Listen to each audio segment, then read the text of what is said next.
Hello, I'm Mimi, and welcome to another PLL recap. We'll be going over PLL 90 today, which is the second half for the 7.4 live letters. I will be using my own translation, supplemented with the XIV Reddit Discord's images and translations. So, let's get started. They started off with their intro as per usual. They mentioned that they're actually in a different building than usual, as they're not at their office today. They actually mentioned how the flu season is hitting up the dev team. So also the usual stream team is not around, and they made a couple jokes about passing Allegan Rod around. They also talked about how the MSQ will be a connection to the next plotline, as is standard. They then continued with the patch summary, including a trailer, which you can go to the links that are here to see it in different language versions. And they covered the patch date, which is a recap thing since they brought it up in advance due to the special holiday schedule that is happening, which they covered once again that the patch is on the 16th with normal Allegan tomestones, craftable gear, but the Savage is dropping a few weeks later on the 6th of January after the new year. They made a couple jokes about the mnemonics Japanese name, which is literally just memory, saying that it will be quite funny. You're saying, I don't have enough memory. I don't have enough memory for the week. Perhaps you never had it to begin with. They then went through a slideshow showing the various things that they talked about last live letter, including the new main scenario quest, the new dungeon Mistwake, the new trial Hells on Rails, which I feel like I have to pronounce that way, the new raid tier Arcadian Heavyweight, Tsukiyomi's Pain Unreal, the new frontline map / campaign Warcore Chite, and the Gold Saucer update, including the Air Force One Cialades. I hope we're pronouncing that right.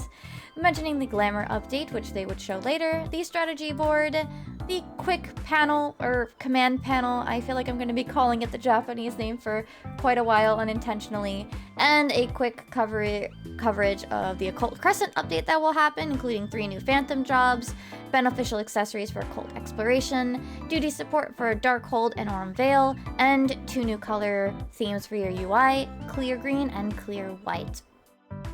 They also mentioned, in particular response to the recent intense DDoSes that have been happening, that they will be having a Deep Dungeon update, including a sort of disconnect protection.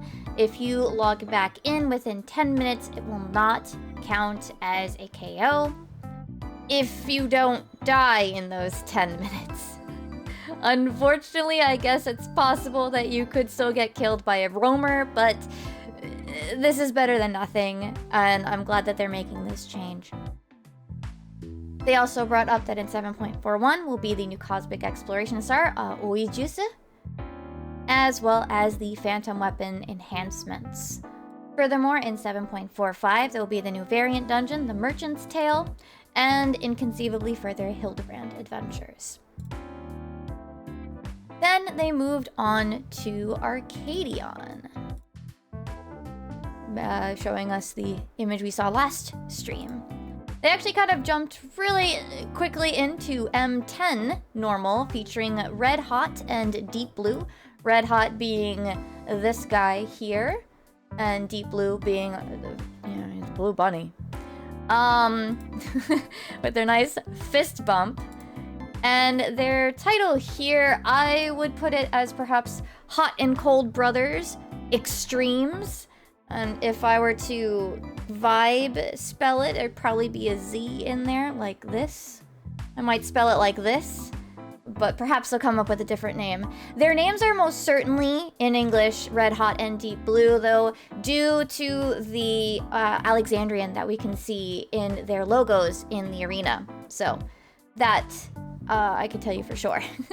Yoshi P then wandered around the arena, stating that they played on different jobs than usual during playtesting, so he didn't really get to enjoy the arena as much. He tried to go for a dip and immediately died, as that is indeed a death wall, where we got to see quite a few different spells from Red Hot. Obviously, the red Oni, the Aka Oni of the duo, as well as a tiny bit of Deep Blue, our Ao Oni or Blue Oni of the duo, before Yoshi P ate crap and died. Yoshi P did say that he likes this fight quite a lot, and I had hopes you guys enjoy.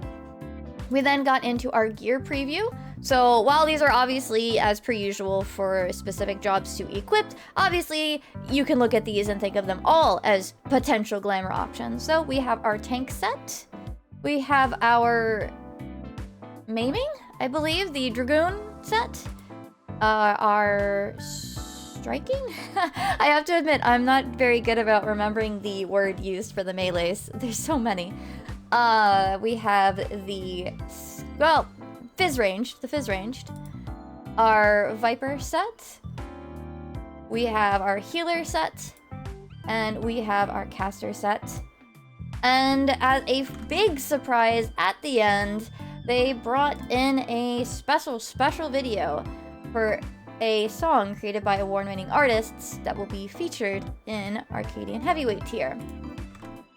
They are collaborating with Tom Morello featuring Beartooth, who are performing the song titled Everything Burns, which they gave us a short preview of, which you can catch on social media. And Soken is very excited. Soken and Yoshi P had a very excited, very hype atmosphere about them, probably because they've been having to keep quiet about this for quite a while. And they went into the story about how this all kind of happened. Soken was sent a song, basically, not quite out of the blue, but kind of out of the blue, after Jason Miller was talking with Tom Morello during a board game night, most likely, as they played together. He mentioned how Soken's a massive fan, and how great the community is for the game, and they just sent Soken a song. And one thing of mention was that Soken isn't quote-unquote dressed for the occasion. He just normally wears Rage Against the Machine shirts. He was somewhat dressed for this occasion, as he double shirt, so he had a Jason Miller shirt underneath. They did, of course, have to get things legally sorted out since people will be streaming, but they were told, just use it. It's not about the money, it's fine. And they try to be like, oh, well, we have these scenarios. This is where can we use it? And they just put it where it works. Use it where it works. And of course, they thanked Jason in the stream as well. And before Soken popped out, they also gave us this full explanation and brought up that they will actually be releasing it the day after patch. And you can go to that URL to get information about it, as they really want people to enjoy it. Yoshi P said he's listened to it probably hundreds of times already, that it's really good. But of course, they want you to experience it in the game first. So experience it in the game and then maybe stream it. And Soken commented that he's very glad he works for 14. He works on Final Fantasy 14. But moving on from that, we go into the PvP update. And as per usual, we're going to be seeing a new series begin and some action adjustments that will be explained more in the patch notes. Obviously, we'll also see some new items available. In this case, they're mentioning the gear series that were given out as feast rewards that you can no longer do anymore. They will, however, be replicas, so while the gear will be the same model, they will be minorly different in colors, and the dye patterns, the dye channels will be slightly different. So at the very least, those that received these for ranking in Feast still have a sort of trophy of sorts. Furthermore, as mentioned, we are getting the new frontline map, Warcore Chirte. And this one will be focused on fighting, the PvP part of PvP. The point is to capture these things called triumphs, or what we'll probably just end up calling nodes. And these nodes, like in Onsal, stay capped. The amount of little sections of the node depend on what shape it is. So triangles have 1 for each corner, so 3. The squares have 4. The S ranks have 5. And a person needs to stand in them to raise your Grand Company's flag. Different team members in the same circle of the same team do not make that progress bar go faster. So it is better to have only one person in each and, divide and conquer. However, if different team members from like different alliances or different Grand Companies are in the same circle, the progress bar will not increase. So be mindful of that. And of course, as mentioned, you don't need to defend once a triumph is secured. They then went and showed us in person where Yoshi P gets an easy win because he's the only one here. And he kind of showed us the capping mechanic and visually showing it as well, and the speed at which this bar fills. We also got to see 2 weather conditions, snow and aurora. They brought up later a slide about the snow. The snow spirits will appear at the edge of the arena. They will drop these snowmen, which can block movement, create line of sight breaking. And they also drop an AoE buff that you can pick up from the ground, that snow ice crystal circle. And finally, there was the Aurora Borealis weather, which has higher point nodes such as A's and S's spawn more often, as well as increase the LB generation during it for all players. After that, they took a little break, if I remember correctly, and then we went on to our glamour updates. As mentioned during the last PLL, you can use any gear in your glamours, irrespective of class, job, or level restrictions, with the exception of main and offhands, as those need to be glamored onto the same one for animation reasons. They then went to show Yoshi P glamming other things, with comments saying how some of these things actually do kind of have a Black Mage vibe to them, despite not actually being for Black Mage. Including our lovely Gatherer Reaper, who's here to cut the grass. And they also brought up outfit glamour updates, where more gear sets will be able to be put in an outfit box, including a more important update that you can put partial sets into an outfit, and you can add items to them after the fact, so you don't have to have a complete set of a gear set to put it in to save your space. One thing that's of note here is that the Field Commander's set has double die channels, so that is one of the items that is getting double die channels this patch, including all of the different parts. And while he understands that people want more space, perhaps consider doing some spring cleaning.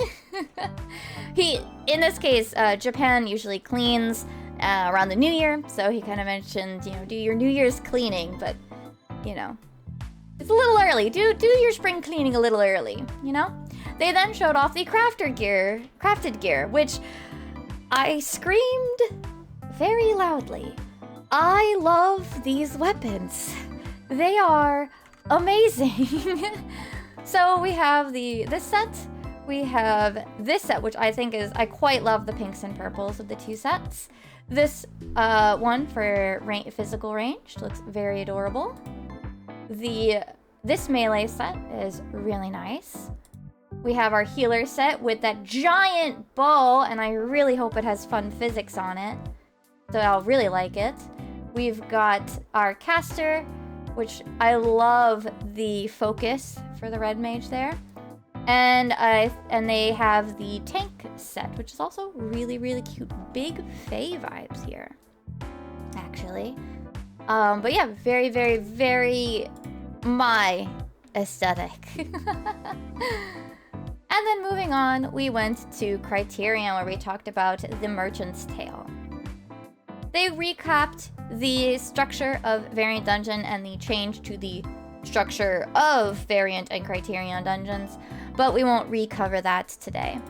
They then went and showed it in-game with the window here, and loaded it up and showed us the beginning of the dungeon. We get to travel with Yanazka, and she is traveling through Corvos in this story, as earlier, it doesn't show here, but later when we got to see the extra, the Criterion side, you can see that the coin refers to Corvos. So we do know that this takes place in Corvos. There is a dialog box that shows up here, which has an about 30-second time limit to choose something, and you can choose which of these 3 paths you want to go down. Basically, left, middle, right. And the little human icon next to that one means that is what the NPC is choosing and what the game will default to once the timer runs out.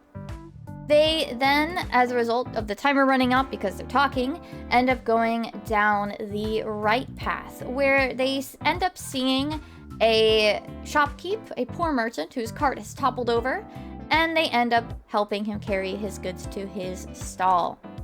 You could choose to ignore him, but that's up to you. He gives them a hint, mentioning they should go somewhere related to a mermaid, and they travel through this next section and end up against a genie of the lamp, or a djinn. I think that's how that's pronounced. Yoshi P dies not once, but twice to this mechanic, and activates a bit of a stubborn gamer mode. He ends up reloading the instance after dying twice, and goes down the middle path instead this time, where they end up in a bandit's hideout. In there is this chimera-looking thing called Lufu.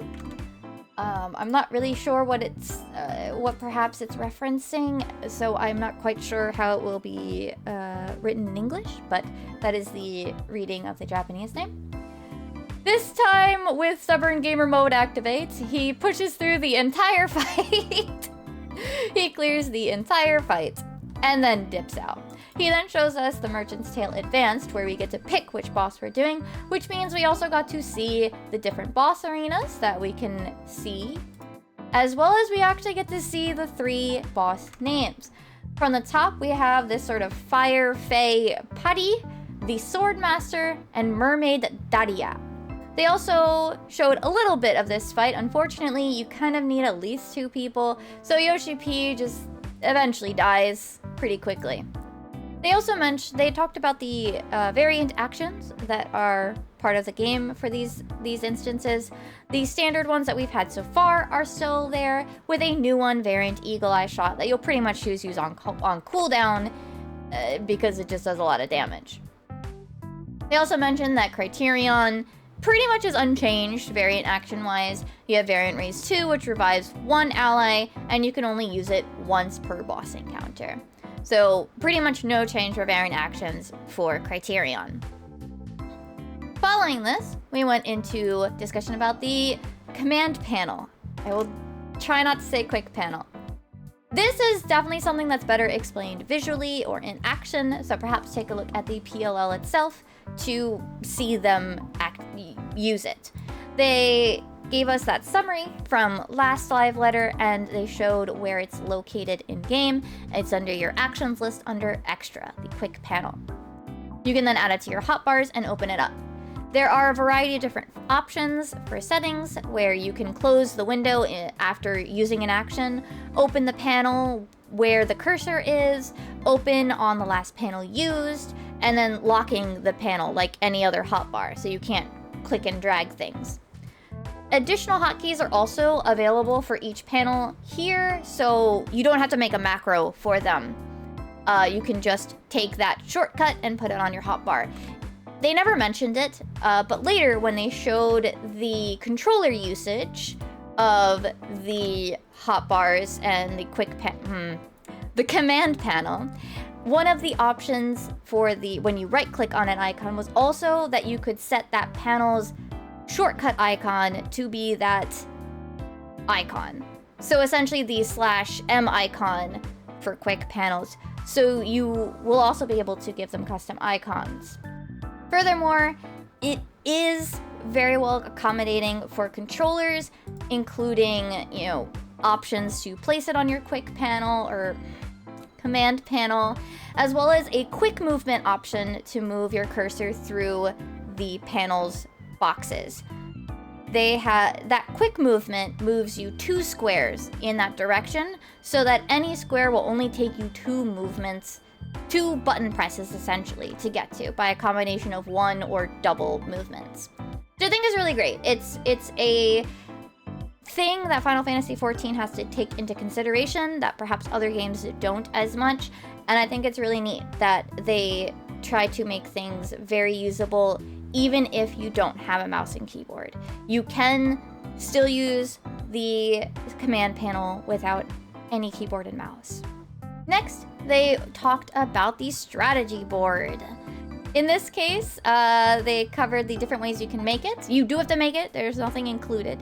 You can make it from scratch, make it using a preset, receive it from party members, or you can receive it via a share code.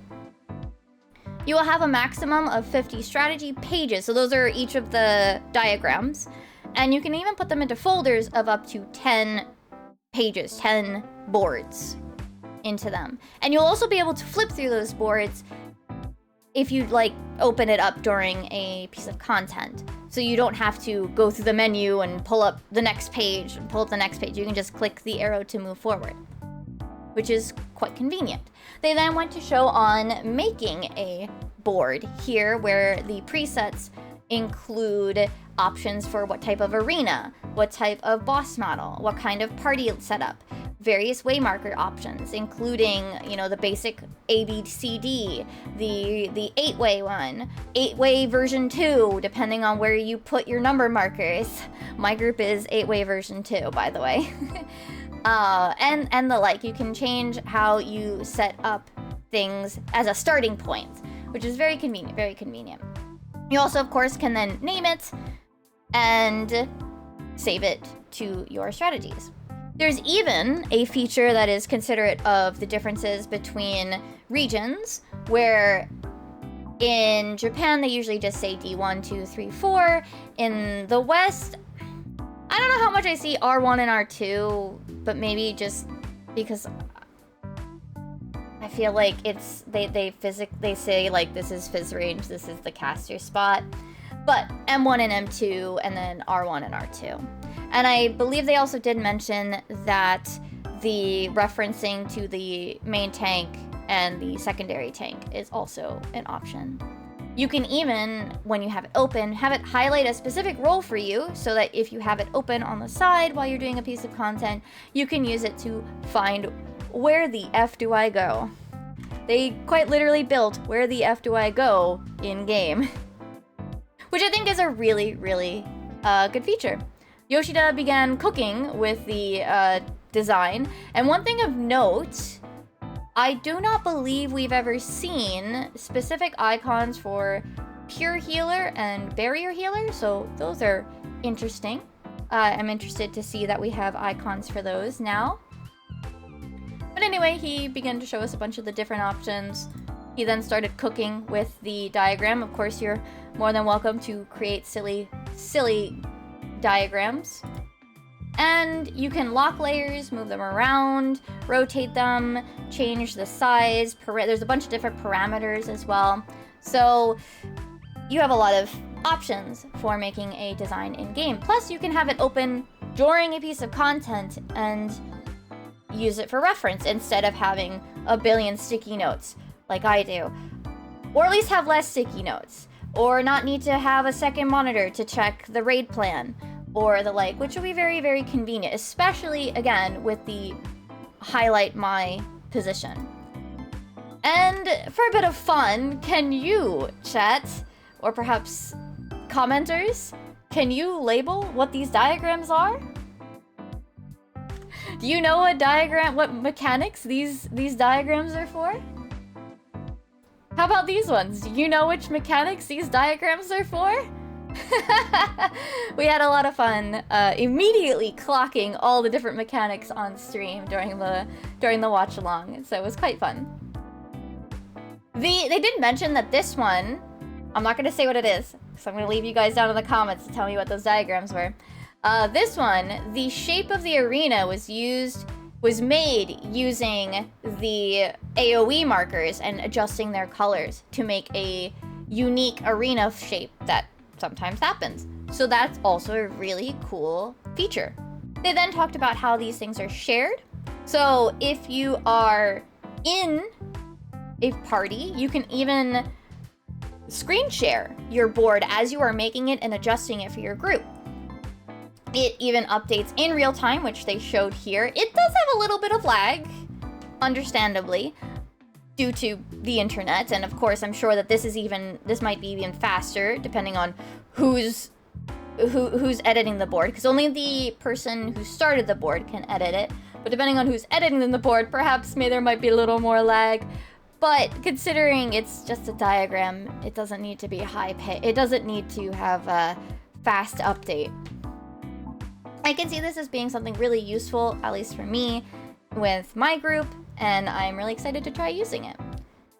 You're also then able to save this board as a party member and save it in your strategies. It even has a sort of temporary save of 20 boards and will overwrite the oldest. It will move the oldest out if you add a new one, so you don't have to manually delete any either. You will be able to save any ones you want to keep, so then those will go into your 50 instead. If you share them in party, in-game, you can send an entire folder, not just a single board. But if you are making a code, unfortunately, due to the limitations and how crazy the code would be if you tried to send a folder, it has to be each board. But I think that's not a bad drawback. Obviously, you can then just copy-paste multiple boards and put them into your own folder and use them that way. But having this feature, I think, is a really, really cool thing, and I'm really excited to try to mess with it, even just for silly garbage. So, and they even joked, maybe perhaps they could imagine up their own fights, and we have people come up with their own fight designs and mechanic designs. Maybe we even have a contest for that. That could be fun. Let the community cook. But with that ended the bulk of the live letter and brought us into the announcement corner. They mentioned the European FanFest ticket details will be happening soon. The player-exclusive ticket lottery applications will begin in February, and they have a link, or perhaps better put a QR code to the website. So obviously, if you are in the European region, I wish you the best of luck, and I hope you're able to go. Furthermore, they mentioned that there will be a Fantasia Neo Dimension collaboration items to the Mog Station store featuring Leo, Kina, and Cheryl's outfits with outfit, hair, and emotes, which I think they're very, very cute. I think I may have to pick up Cheryl's, especially if it's dyeable. She's very cute. I've never played the game. It's on the I'd like to play it eventually, but she's really cute. Also, thigh highs. These are cute. They are scheduled to be released on Tuesday, December 16th with the patch. Furthermore, they have pre-orders open for the Final Fantasy TTRPG Advanced Rulebook featuring Stormblood expansion for the North America, Japan, and European regions, with different release dates depending on the region, so please keep that in mind. Next, they announced a permanent Final Fantasy XIV merchandise store that basically is being put in the same place that the Square Enix Cafe used to be, the store that was attached to there. If you are ever in Akihabara, I strongly recommend going, as I'm sure you'll probably go to the Eorzea Cafe. This store will be located pretty much not even 2 minutes from the train station exit, so I really do recommend it. It's a quite cozy little area, and there's even some of the game centers, crane game things across from it, so perhaps you'll also find some of the Final Fantasy XIV Taito crane game prizes. It's actually where I found some of mine, so I do recommend it. Next, they brought up the Premaniacs collaboration with new fragrances. Unfortunately, this will be Japan only due to mailing perfumes and the fact that it's a Japan-based brand. So unfortunately, unless you are in Japan, you can't really get these. They then also brought up the gaming next speaker model update that is going to be available for pre-order, and it only mentions a Japan release date. I don't know if there's going to be an international release date or if Japan's getting its second. I'm not entirely sure, but the information is here.